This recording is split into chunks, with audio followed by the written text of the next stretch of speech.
All right, folks, today we're going to be covering a big one. We are going to learn how to set up email. And you can do this many times over. You can put many accounts into your iPad.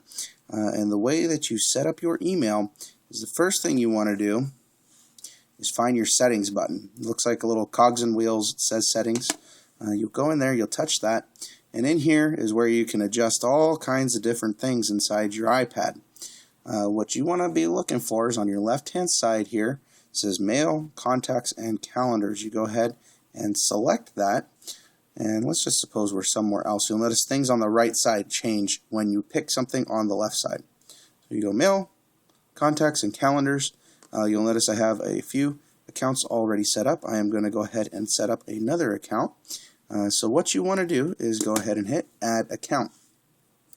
It gives you these list of different kinds of things you can do, Microsoft Exchange, Gmail, so on and so forth, and then you have other. If you do not have one of these email accounts, which by the way, if you're using an AT&T email, such as something at att.net, something at SBC Global, you can go ahead and use Yahoo. It's all piggybacked off Yahoo, so you can go ahead and use that for that as well. So if it does not here, and it's not one of the AT&T ones, and it's an other, we're going to cover that on another video. That is going to be a little bit more intensive. So my email happens to be Gmail. So I am going to go ahead in there, and for name, I am just going to put my name, Justin. And my email.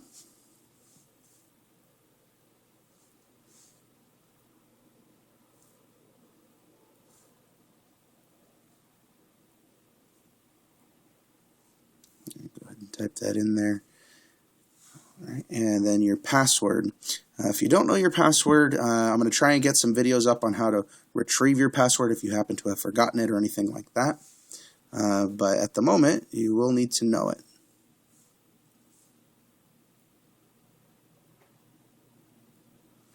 Okay, so you've typed in your name, you've typed in the email address, you've typed in the password, and you'll notice in the description it automatically populated Gmail. It recognized it as the provider, so you're going to hit this big blue Next button, and it's going to say verifying. When we get some check marks here, you see that it happened pretty quick. That means that you've done the right thing. If you don't get the check marks, that means that something was not correct. And so it gives you these options of turning different things on. Mail, since this is my email, I obviously want that on. If I happen to use Google Calendars, this means that it will back it up as I put information into it, as well as my notes.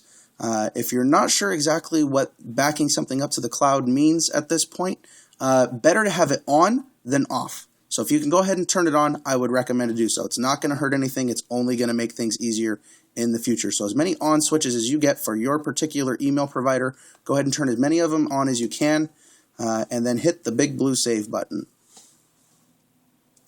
It says account added, and now you'll notice I had my two that I had there before, and now my Gmail is there as well.